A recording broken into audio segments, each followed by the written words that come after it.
Hi, everybody. This is Kara Fitzgerald at New Frontiers in Functional Medicine. I would not be here month in and month out for the past 6 years without the generous support of our sponsors. And I want to tell you about them. And please check out their websites and check their products out. Biotics research. For over 40 years, the foundation of biotics research has been innovation and quality. Their goals remain unchanged: innovative ideas, carefully researched concepts, and product development with advanced analytical and manufacturing techniques. Biotics nutritional products are of superior quality and effectiveness and available exclusively to healthcare professionals. Visit them at bioticsresearch.com. Integrative therapeutics. Integrative therapeutics is focused on inspiring a better lifestyle through better health. By providing meticulously formulated nutritional supplements and valuable resources, Integrative Therapeutics promises to enrich your patients and embolden your practice. Welcome to your Integrative Therapeutics. Find them at integrativepro.com. And finally, I want to give a shout out to my friends over at Rupa Health. They make lab testing easy, fabulous, doable for both you, the clinician, and you, the person being prescribed the lab, the patient. Consider using Rupa as just a super, super, super smart solution to all your laboratory needs. Visit them at rupahealth.com. Hi, everybody. Welcome to a New Frontiers in Functional Medicine, where we are interviewing the best minds in functional medicine. And of course, today is no exception. You can see who I'm with. She is really famous in our world. Let me give you her background, and then we're going to jump right in and talk about her newest book.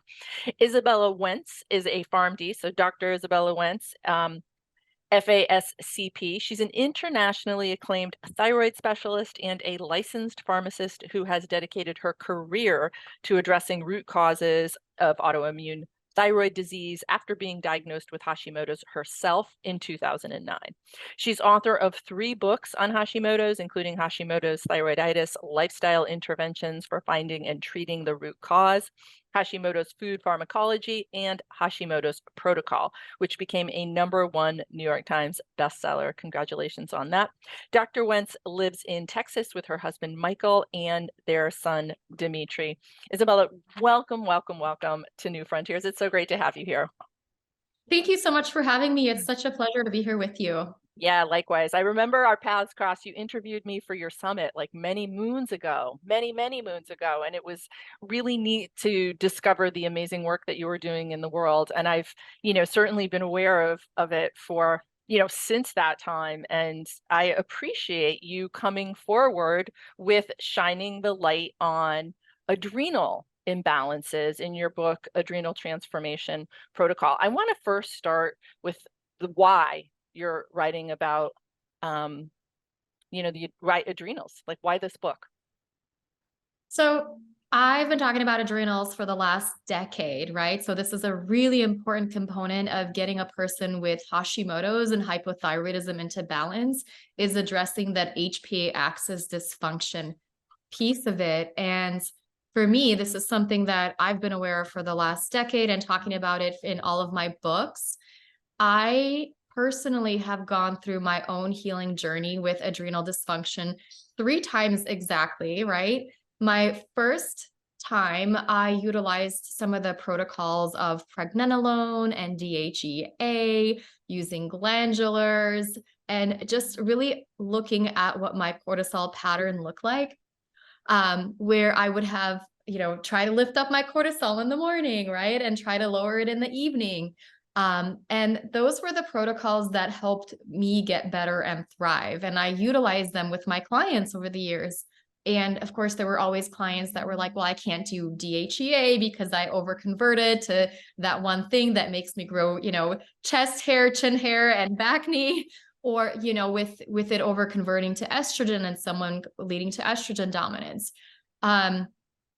I didn't. And so then I started going into the more of like the deep lifestyle route, where I was saying, okay, you can't do hormones.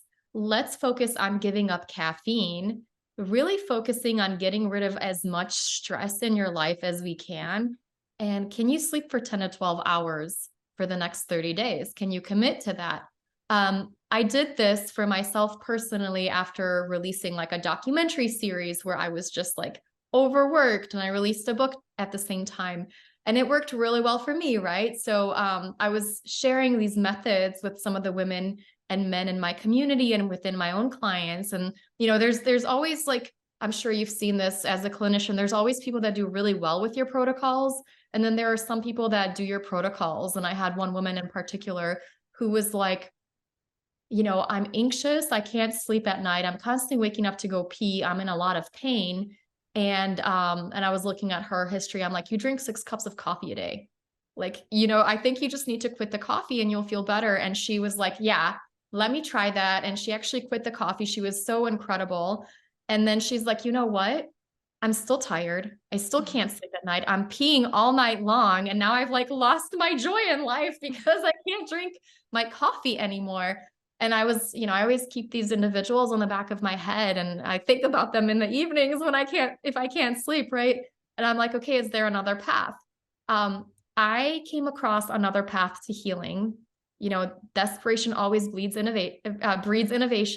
When Yeah. I was a new mom, 8 months postpartum, and I was like, I read that children are supposed to sleep through the night at around 3 months of age.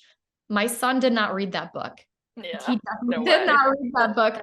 I also had other sources of stress in my life. My husband started having some health challenges. My support system kind of fell apart, and I felt like it was me, like, taking care of my son and trying to take care of my family. And I knew that my adrenals were flatlined. I got a Dutch test to confirm, and I was like, wow, like, I know why I'm exhausted all the time. And then I was like, but wait, what am I going to do? Like, I don't want to take DHEA. I was nursing. I'm like, I don't even know if pregnenolone, like, I'm just not comfortable with it. Like, what if my son grows like an extra, I don't know. I don't want my baby to have chest hair. Like, I just don't know. Like, I don't want Sure. to realize this. And then I'm like, well, I can't do that. And then I can't like do the lifestyle things. Like, I am waking up every 2 to 3 hours to care for my son. Yeah. So I can't sleep for 10 to 12 hours a night for 30 days. And I had Yeah. just started drinking coffee, like for the first time really in my adult life regularly. And I was like, I'm drinking this because I need it. This did not cause my adrenal issues, right?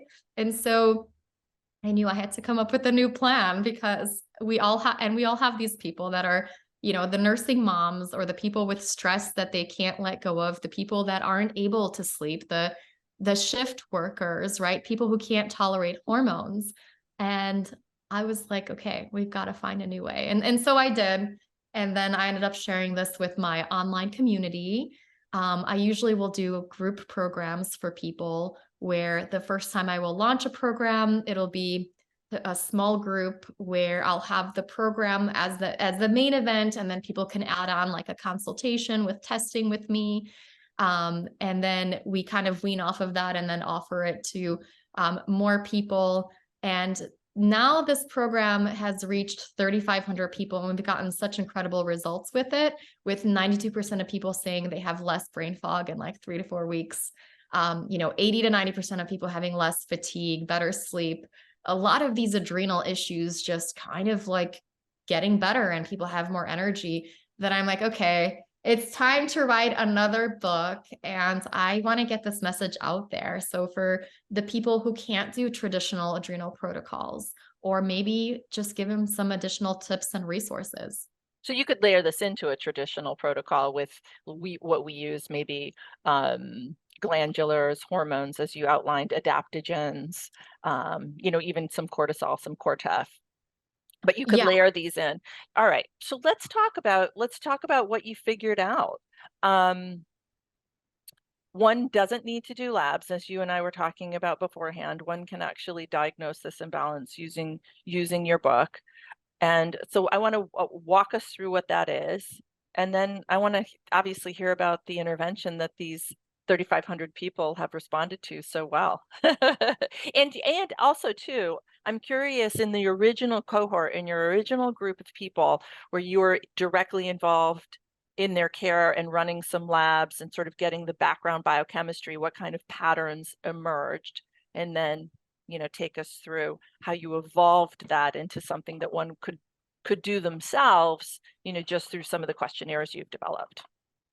Sure. So in my experience with people with hypothyroidism, majority of them, looking at their adrenal saliva tests, majority of them, like 62%, will present with flatlined cortisol patterns, right? Something like about 4.5% actually had high cortisol. And then the rest of them fall in that either cortisol roller coaster pattern or the flipped cortisol curve. That's been my experience with it.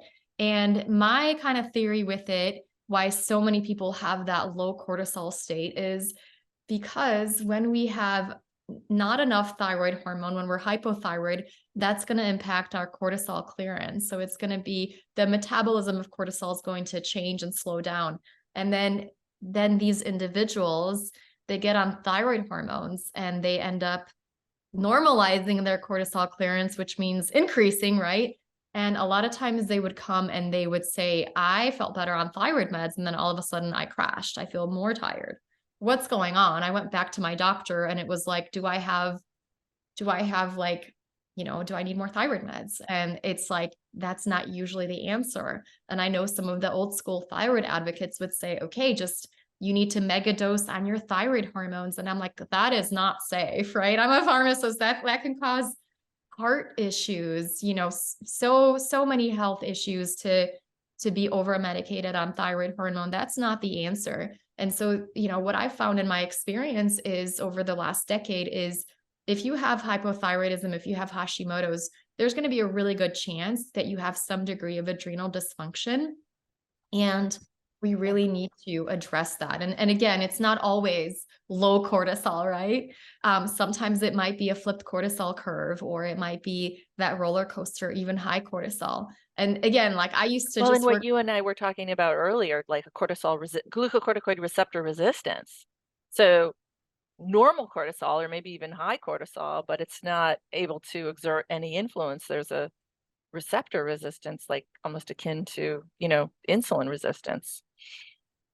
It's really interesting because kind of studying the whole HPA axis over the years. And I know when the term adrenal fatigue was first coined by Dr. James Wilson, it's like 25 years ago already. Can you believe that?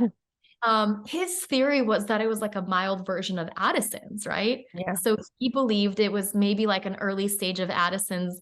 And I think that might be true for some people, right? But it turns out that's not the case for most people who are in this state. For a lot of them, in my experience, I feel like the theory that kind of matches up best is that HPA axis dysfunction, that disconnect between our brain and our adrenal glands, where the body is flooded with cortisol for so long that we start adapting to that. And then we try to prevent this huge cortisol release. So we pull back on that. And then people will end up in that cortisol roller coaster pattern. So this is really my theory that I've seen out there that I feel matches best what's actually happening in these individuals. And then there's also the parts of, that cortisol, the receptors where they just become desensitized because you're pushing so much cortisol into them that of course, we have protective feedback loops, right? Yeah. Yeah. That's really interesting. So earlier you said that you see hypothyroidism as a precursor to the overall HPA axis dysfunction, to the adrenal fatigue picture. You see hypothyroid. And so my question was, do you always see that? What percentage of the time are you seeing thyroid? So, as a thyroid pharmacist, most of the people that come to me have thyroid issues, right? So that's usually majority of the people that I've worked with. I also have had people that have come to me that say, I have other thyroid symptom. And I have the weight gain, I have fatigue, I have all these symptoms. I don't have a thyroid disorder, right? They will have a thyroid ultrasound and there's no evidence of Hashimoto's. They will have no thyroid antibodies. Their TSH might be like a 2 or 3 or something like that. but then they might have low T3 and high or high reverse T3. Sure. And it's like, okay, now we know where this is coming from. And usually it's going to be because of their, adrenal dysfunction, their HPA axis dysregulation. So I'll have some clients like that. And then I've had people with fibromyalgia and chronic fatigue syndrome that have come to me. And then, you have your specialty, but then you'll have random friends of friends and friends of clients that are like, you helped me so much. Can you help this person? And they have, IBS, or they have depression, or they have this other condition. And, my programs have started to get out into those, other kinds of conditions. So I have worked with I would say 90% of the people I've worked with have hypothyroidism, but there's also been people with other kinds of health conditions who I've done tests with and who I've supported on their healing journeys. As far as the statistics, I have statistics for people with Hashimoto's hypothyroidism that are symptomatic in what their adrenal patterns look like. Mm-hmm. But I don't have stats for other conditions. I try to get like at least 100 tests within a specific panel to feel confident talking about it. So I do see a lot. I will say a lot of the chronic fatigue people and fibromyalgia, they do tend to have more of a low cortisol presentation in my experience. I think anybody, I mean, wouldn't intuitively it make sense that anybody with any chronic condition, really weighing on the body, eventually we would see some HPA dysfunction kick in? I mean, would you agree? The research has shown that.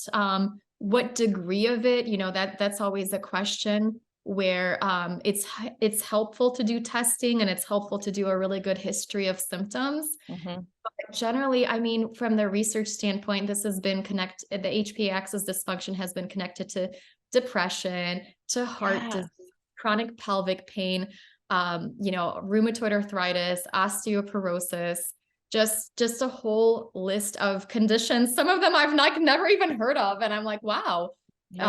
Doing some of the research for my book to make it approachable to a bigger audience than just my thyroid community. I've been so, I guess, surprised, but also not surprised to learn about all these other conditions where HPA axis may play a role.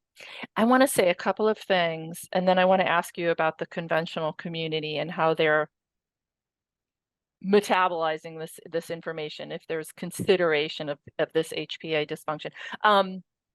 We were talking a little bit before about koala syndrome. I wrote about this some years ago. It just struck me as really so fascinating. So koala bears have vestigial adrenal glands. They don't have adrenal glands. So if they get stressed out, they basically they can die. I mean, it's it. I know. And so this was the people in ICU who've got, modest hypoadrenalism or low cortisol, not Frank Addison's, can die. This is a cause of increased morbidity and mortality, and it's been termed, koala syndrome. So it's like, just to your point, I mean, I think it's everywhere. And I think the influence, the impact of imbalanced adrenal and HPA function it just can't be understated. So from that, and then I want to say one other thing, because that's interesting and I don't want to forget. In my research looking at biological age, glucocorticoid gene, they're called response elements. These sites on the epigenome that will influence different genes, 25% in the clock that we use to measure biological age are glucocorticoid response elements, meaning glucocorticoids are influencing whether these genes are on or not in the aging process, which is extraordinary to me. Like, the stress experience is such a major player in accelerated aging. So anyway, I don't, if you want to, if you have any thoughts on that, speak, and then I want to ask you about the conventional community. So I'll stop. Yeah.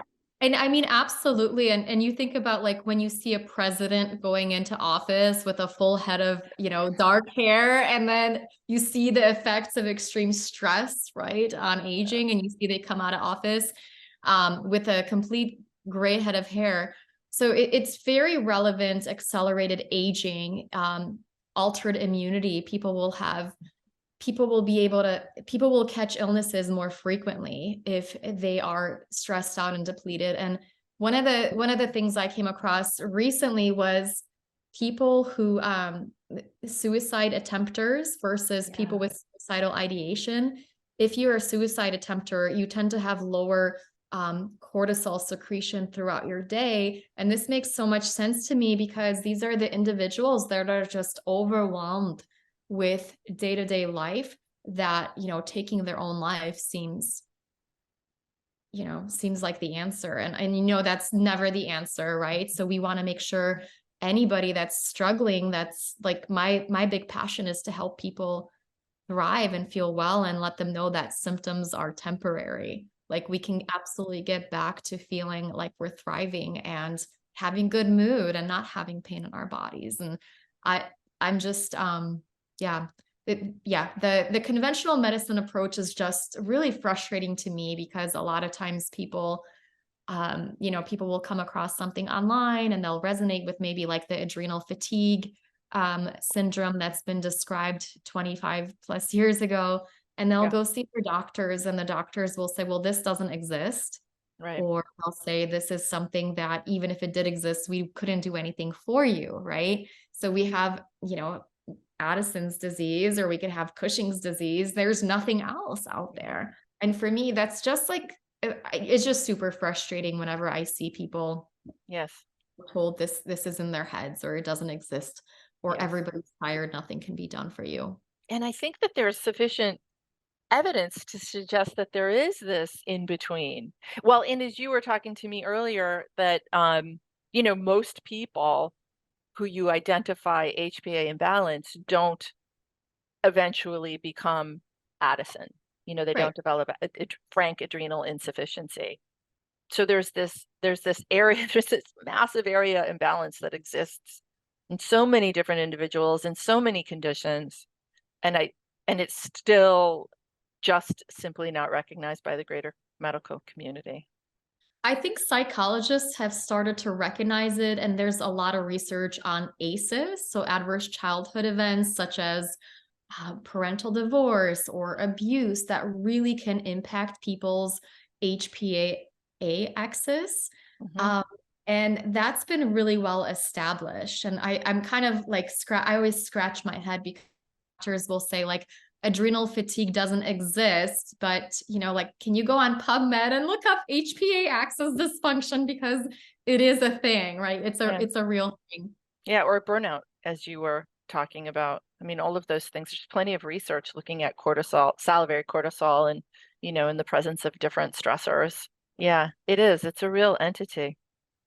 So, I mean, again, you're bringing it forward, and I think it's it's important for us to be able to acknowledge it and to keep knocking on the door, and eventually the greater medical community hopefully will open it. But in the meantime, we're here and you're here. I want to know what this protocol is and how you're guiding people to figure it out. So my theory was based in, and a lot of my work has been based in safety theory and focusing on how to get a person to feel they're safe. We know we have danger signals, and our body is very tuned into the stressors, right? And so anytime we perceive stress, we're going to feel that in our brains, and that's going to send a signal to our adrenal glands to release cortisol and stress hormones. And so my approach was essentially, what are people doing in their lives right now that is that can make a body feel like they're in a famine, that they're in a war, that they're under threat. And I really try to focus in on that. And this is something that I did for myself as a new mom. And obviously sleep deprivation can be a big driver of HPA axis dysfunction. I think I read a study that talked about how sleep deprivation is one way, like scientists induce HPA axis dysfunction in rats and mice, right? To have experimental models of this. And so I was like, well, this isn't really, getting better sleep isn't really available to me. So what are some other safety signals? What are some other ways that we can send that safety into our bodies, right? And to kind of tip the scale from we're in survival mode and this is what we're perceiving. So we're going to turn on our survival response where we're asking the body to make more cortisol. And perhaps that communication pathway gets broken down. How do we shift into more of a thriving state? And I really, some of the things are taken from the traditional functional medicine approach. So we look at adrenal adaptogens, where no matter if you have cortisol that's too high or that's too low, we're going to be utilizing them to help with balancing that stress response. Some of the ones that I use also have some side benefits for mitochondrial support. So I love utilizing rhodiola. The other thing, a lot of times in people with adrenal dysfunction, I think in the functional medicine world, there's always an argument about like, well, is it really adrenals or is it mitochondrial dysfunction? Is it adrenals or is it mold toxicity? Is it adrenals or is it childhood trauma? And I'm like, it could be all of it. Like one doesn't have to exclude the other. Like anything that overwhelms the stress response is going to get a person into that adrenal dysfunction state. And so many of the patterns that I've seen too is people will have some degree of mitochondrial dysfunction. Hey there, listeners. It's your host, Dr. Kara Fitzgerald. I have a question for you. How much time do you spend ordering functional lab tests for your patients? I bet it's a lot. Ordering from multiple lab companies for hundreds of patients can quickly turn into hours of admin time. But there's a new way to order lab tests I'm excited to share with you. Rupa Health is a tool that lets you order from over 30 specialty labs in a single portal. You can order all the tests you normally do from companies like Dutch, Vibrant, Genova, and Great Plains, and so many more. Imagine you're ordering a hormone panel for a patient that includes tests from 3 different labs. You have to log onto 3 different websites, place separate orders, come back weeks later to check on tracking numbers, download results, et cetera, et cetera. Rupa eliminates all of that by having all ordering, tracking, results in a single place, and they also handle invoicing, tracking shipments, automated follow-ups, personalized instructions for completing tests, and much more. The best part about Rupa is that it is free for you. Go to rupahealth.com, that's RUPA health.com, and join a live demo or sign up to see how it works. Now let's get back to today's show. Here is big news. Great Plains Laboratory is now Mosaic Diagnostics. Mosaic Diagnostics is where functional medicine practitioners turn to reveal the complete picture of their patients' underlying illnesses through evidence-based diagnostic testing. Get to know Mosaic Diagnostics by visiting mosaicgiveaway.com. Licensed practitioners can enter to win Mosaic's Business Booster giveaway. It's $875 worth of test discounts, supplements, free educational passes, and a 1-hour massage for your self-care. Visit mosaicgiveaway.com for your chance to win. Do you or your patients want to harness the science-based benefits of fasting, but without having to avoid food altogether, and by using real food rather than powdered, processed meal replacements? I'm Dr. Susan Blum, longtime friend and colleague of Dr. Fitzgerald and co-founder of Organic Pharma. I've helped create a new therapeutic program called The Fast, a real food program that is 100% organic, plant-based, and free of gluten, dairy, soy, corn, and egg. Learn more at organicpharma.com, that's farmer with a PH. Take 20% off with the discount code KARA, that's KARA.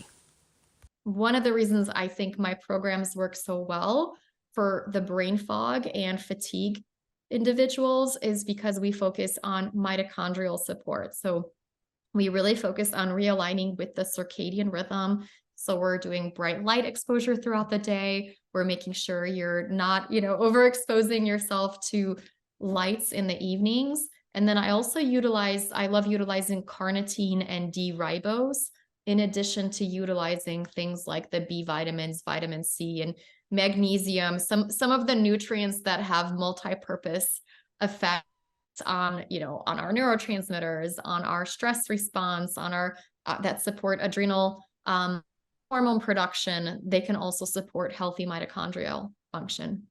Awesome. I love it. Yeah, nice. Very, very holistic. What worked for you? And what did you do? I mean, honestly, I was that sleep deprived.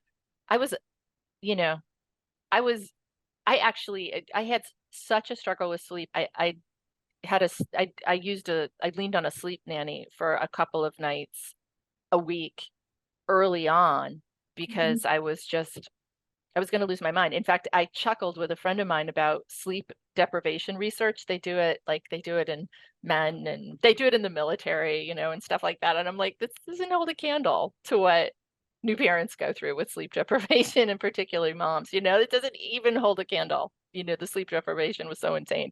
So I thank God I was able to get a little bit of support then, but you weren't able to, and so you had to look elsewhere. And I'm just like, micro naps. I became a really expert napper. I'm actually not as good as I was, but I could get a lot of sleep in a very concentrated chunk of sleep in a very short period of time when I was a new mom. But yeah, what worked for you?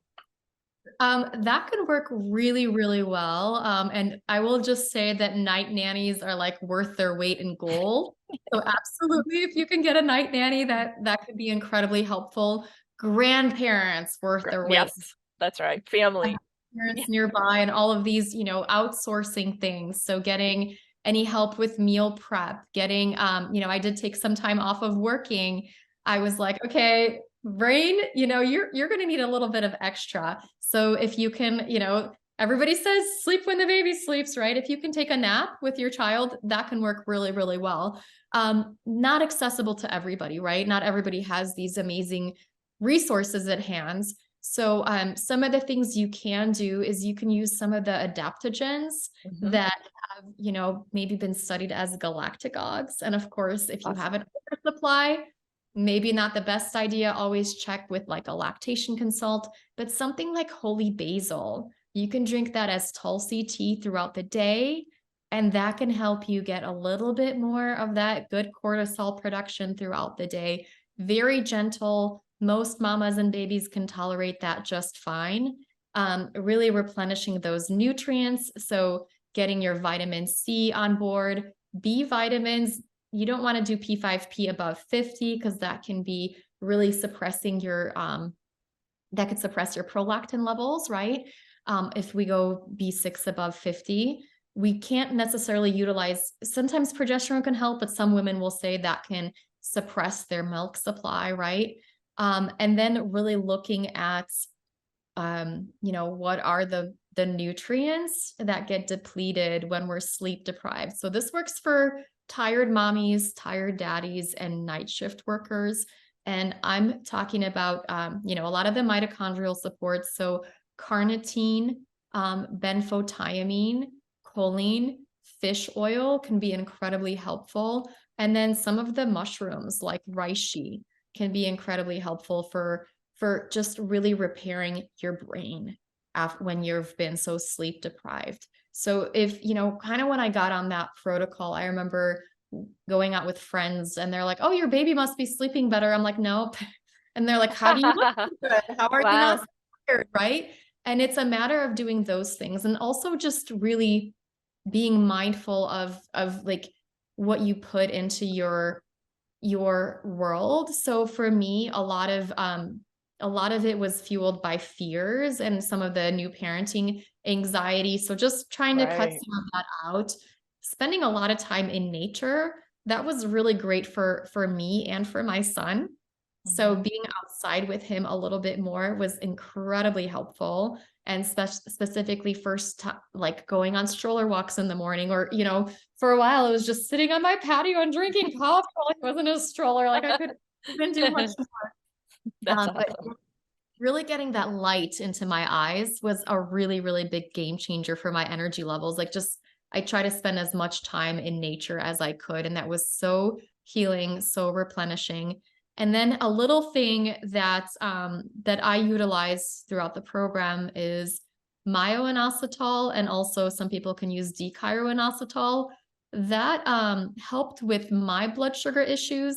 and that actually helped my son sleep a little bit better when that got into my breast milk. And if I, of course, want to make sure everybody is like talking to lactation consultants and pediatricians and all of that before, you know, doing a lot of supplements and herbs. But generally things like generally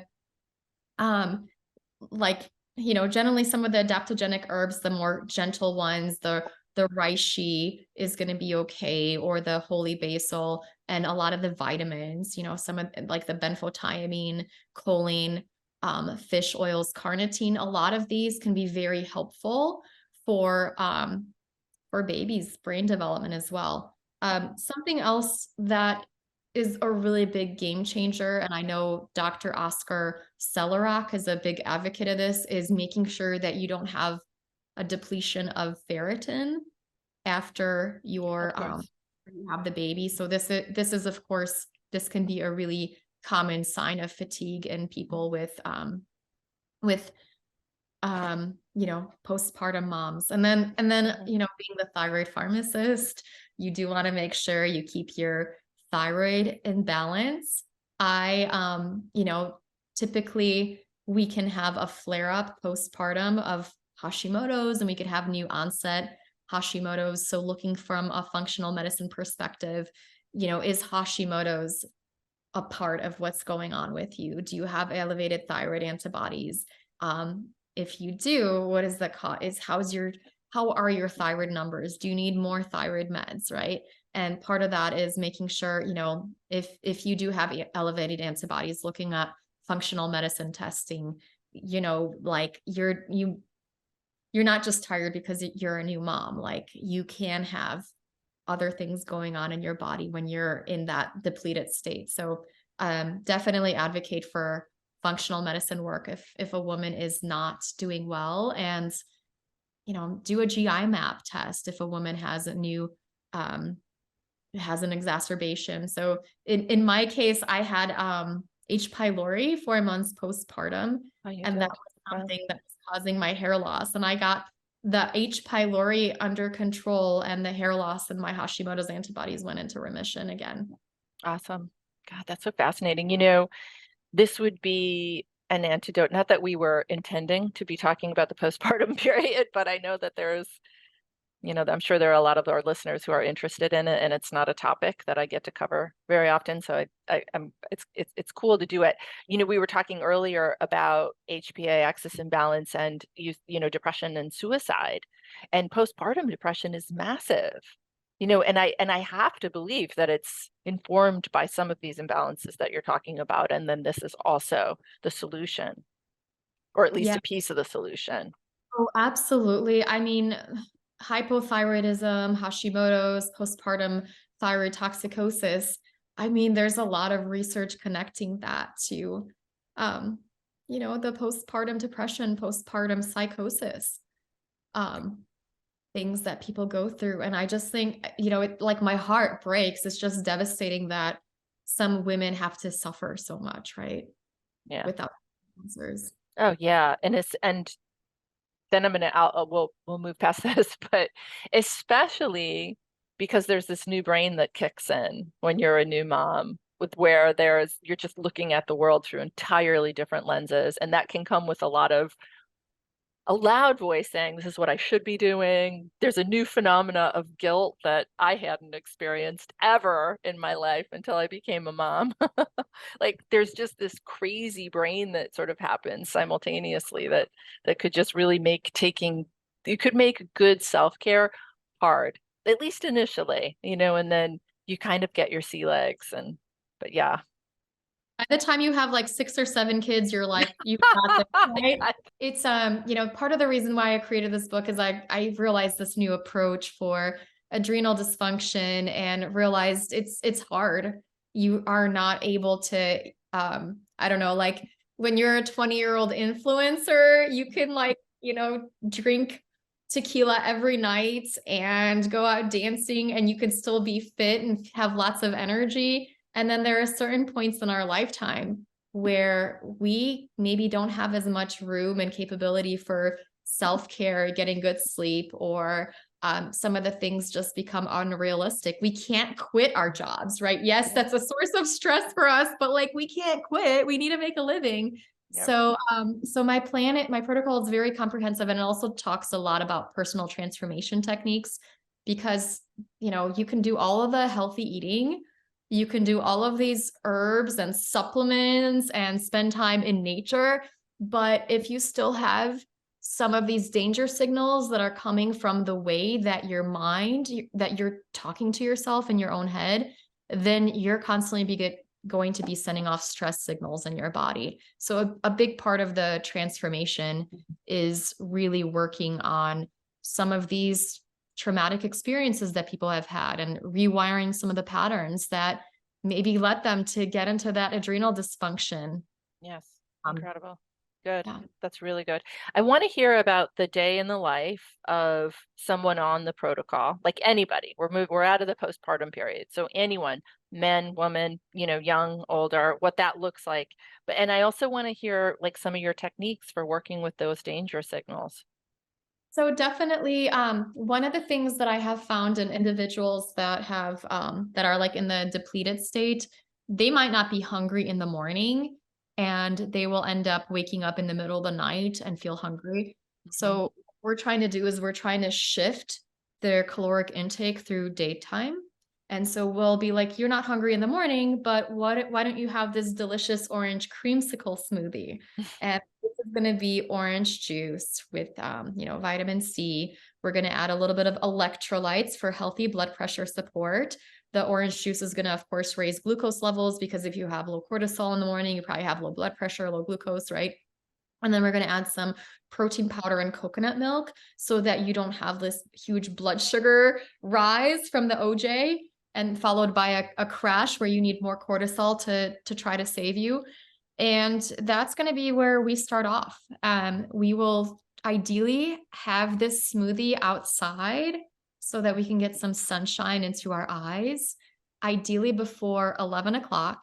If we live in a cold climate, then I'm utilizing like seasonal affective disorder lamps or bright light stimulation lamps, daylight stimulation lamps, to help people really, you know, understand that their bodies understand that it's daytime, right? The indoor lighting, of course, doesn't have enough of the right wavelengths to kind of help with that. And then as we go about our day, I have them utilize, you know, we talk about the ABCs of adrenal support. So adaptogens, B vitamins, vitamin C. We'll utilize carnitine. That can be incredibly helpful for energy production, brain function, mitochondrial support, as well as like the D-ribose and other kind of mitochondrial supports throughout the morning. As the day goes on, you know, we're focused on eating every few hours initially for individuals who are like on that blood sugar roller coaster. So I'm trying to rewire them to feel hungry throughout the day and not hungry at night. And we're doing that with protein, getting them more protein and more fat, generally less lower carb eating throughout the day. And then as the day goes on, we will end up in the evening, I'll generally recommend like an Epsom salt bath, maybe a myo-inositol supplement, magnesium supplement if you don't do the Epsom salt bath, and Saccharomyces boulardii. Boulardii helps with raising our secretory IgA levels. Yeah. I've known from testing, like so many people have low secretory IgA when they have low cortisol and when they're stressed out, right? Yeah. And so this means that they're going to be more sensitive to the foods they're eating. This means they're not fighting off infections as well within their gut, and they're more susceptible to, you know, going for sushi and catching something than the person with them that has a healthy adrenal response. So we're utilizing that typically at bedtime so that people can sleep better. Initially, I might recommend something like a gentle, maybe chamomile tea to help people sleep a little bit better. But a lot of it is focused on the lifestyle component of, you know, it's dark after dark. We're putting out stickers on our blue lights in our bedrooms. We can use blue blocker glasses. And it's just a solid kind of lifestyle realignment with the circadian rhythm throughout the day. And then, you know, this is kind of the foundation. And as we build on that, I work on how do you how do you get gratitude into your life? How Mm, do you shift your mindset so you're focusing on doing pleasurable activities throughout the day rather than being on, kind of a self-induced rat wheel where you have so many things to do. So one of the things I've noticed in my work with clients, sometimes they're tired because they're doing too many things. Sometimes they're tired because they're not doing enough of the right things, right? And so they're not filling out their own cups, whether that's making art or spending time with animals, spending time in nature. A lot of these things can really help fuel people and give them something to look forward to. And I know some of it is borrowed from psychologists of utilizing pleasurable activities to help with overcoming depression and mood issues, but it really does work pretty well. yeah, it really does. I love it. I love it. Time to benefit, like if somebody really gives themselves to this protocol, when should they begin to be able to identify that it's working? I mean, if you've been eating like a lot of kind of like high carb eating and a lot of sugar, you're going to notice the benefits of the blood sugar balancing diet in like 3 to 5 days. When I know a lot of people are like, I thought I had anxiety. Turns out I just had blood sugar swings. So that can take effect pretty quickly. The way that I've done it in the program, I'll have them start the diet one week. The next week, I'll have them start the supplements. And so these things kind of build on one another. So the second week I'll have them starting supplements. Again, these take 3 to 5 days to work. The carnitine and the adaptogens, I mean, these can kick in quite quickly for a lot of people. The Epsom salt baths, I mean, sometimes you just need one and you can feel the difference of like, Yeah. pain is gone. I feel so much calm. I'm sleeping better. I get refreshed sleep in the morning. I feel refreshed in the morning. And then, this kind of builds upon it. And then we have some of the more deeper work. So overcoming traumas and working on setting boundaries and some of that deep transformational work. And, sometimes like I feel like you need a really solid foundation of the lifestyle and supporting yourself nutritionally before you can kind of get there. And, that can be a lifelong journey, but Yeah. generally people within the program, they'll say within 3 to 4 weeks, they feel like their life has transformed. And having that community that you've developed, I would imagine that that's huge for the mutual support. It's incredible. I usually will do a Facebook group so people can each other and talk to one another, and it can be incredibly helpful. Yeah. Do curating actually a very positive community. So we've had to actually work on that because some people would post pictures of like, I ate a whole cake today. And, and that would trigger others who were trying to follow the plan and follow the program. So we've curated a very, I guess, supportive experience for people where we encourage them to share their success stories. If you started off with 20 symptoms and you maybe only have 19, please tell us about it. Please share what you did, and that will help encourage others, right? And like, I know sometimes people will have, I'm sure you've worked with people like this, they'll have 25 symptoms and you get rid of 24 of them while working together. And they're like, they don't take that time to celebrate, and they don't take that Sure. time to congratulate themselves for all their hard work.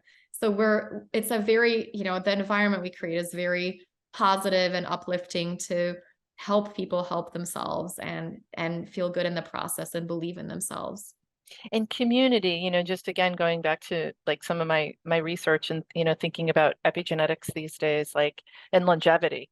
I mean, community is essential. Like the data is just so strong, and so that community interconnection for supporting and overcoming trauma, like not feeling alone as you're working on your trauma, all of it's massive. It is so beautiful when people support one another, and it's hard because we're all kind of in the pandemic. I feel like a lot of us have been in our own little bubbles and maybe not reaching out to as many people. And the program came out like in March of 2020. It was like the pilot program. And I was like, oh man, this is like the worst timing because everybody's anxious and everybody's struggling right now. But it actually even worked during like the peak of the pandemic. And it's been working the last few years that we've been releasing, with people feeling better through it all. And I mean, I think a big piece of that is community and hearing that you're not crazy, right? And hearing that, like, being validated. I think so many people go through life with these symptoms and they're just brushed off and they're told, you know, to suck it up, or this is just normal, that, you know, you are just this anxious person, like this, you're high strung, this is your personality. Not like, it doesn't have to be. Yeah. What about, and then we're wrapping up here, but I know that people are going to be wondering about intermittent fasting and exercise. And it just seems that that's not going to be out the gate in this program, anything too kind of extreme, but I want to hear your thoughts on those. So we're not quitting caffeine. We're not doing cold plunges. We're not doing cryotherapy. And we're, like, it's just things that I can do because I'm healed that I couldn't do when I was a sleep deprived new mom, right? So it's a balance, right? So if you have somebody that's got really depleted cortisol, everything feels overwhelming to them. Like, cleaning the house feels like a marathon, right? Or like walking around the block to get the mail feels like a marathon to you. So you're not that's right. marathon. And, a big part of that is that mitochondrial dysfunction that prevents us from being able to tolerate exercise, from being able to tolerate fasting, right? So a lot of the women that I start working with, they'll say, like, I'm trying to do fasting, but I feel worse. Or like, I'm trying to spend time with loved ones because community is supposed to feel so healing, but like, I have to take 3 days off to like recover, or, aerobic exercise. Right. So we're really shifting out of these, some of the even positive stressors. We're allowing you just to feel a lot of joy. And this is why I was like, I'm not going to have them quit caffeine because they'll be miserable. So we're focusing on like pleasure, replenishing, building oxytocin, helping you receive and, just feel super nourished and super loved on by yourself. Kind of, probably my mommy days is like my maternal instincts. It's like being, just really embracing yourself and having that healing time for yourself.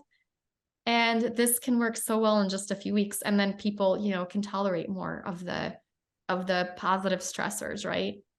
Good. So they can actually tolerate, like initially I'm like, keep a banana by your bed.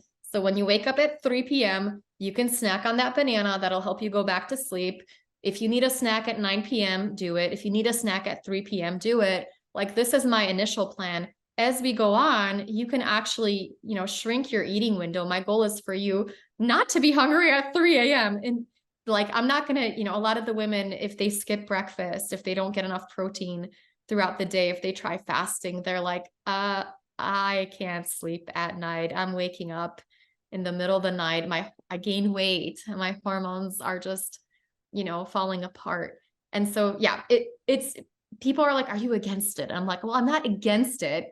I'm just like, I think to each his own. You've got to find your medicine and your dose for you at the right time, right? And so, yeah, marathon training, if you have flatlined adrenals, a good time, right? Yeah. If you are somebody that is, has a high cortisol, doing more aerobic exercise is going to help you to kind of help to clear that out, right? So it is, most of the strategies are really tailored to that stress response and are adaptogenic in nature. And then I have a section on building resilience that talks about what you can do, like as far as, weightlifting, if you can tolerate that, and yoga, and more of the anabolic exercises to kind of shift out of that catabolic adrenal dysfunction state. That can be incredibly helpful for people. And then I talk about, like, if you have these kind of symptoms, let's say if you have high blood pressure, that's a sign of high cortisol. You don't want more licorice, right?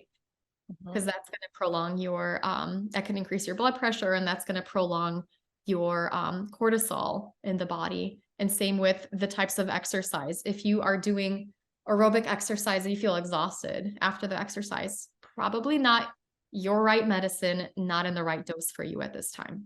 Yeah. Well, Isabella, this has been fabulous. I love it. I love what you're doing. I love your community. We're going to link to it in the show notes, but any final words that you want to share, and maybe just let folks know where they can find you. Oh, absolutely. Just wanted to thank everybody for dialing in and, thank you for having me. And for everybody that is passionate about helping their patients feel better, I so appreciate your work in the world. And I love that you're learning about new protocols. Hopefully, I could be a part of that journey.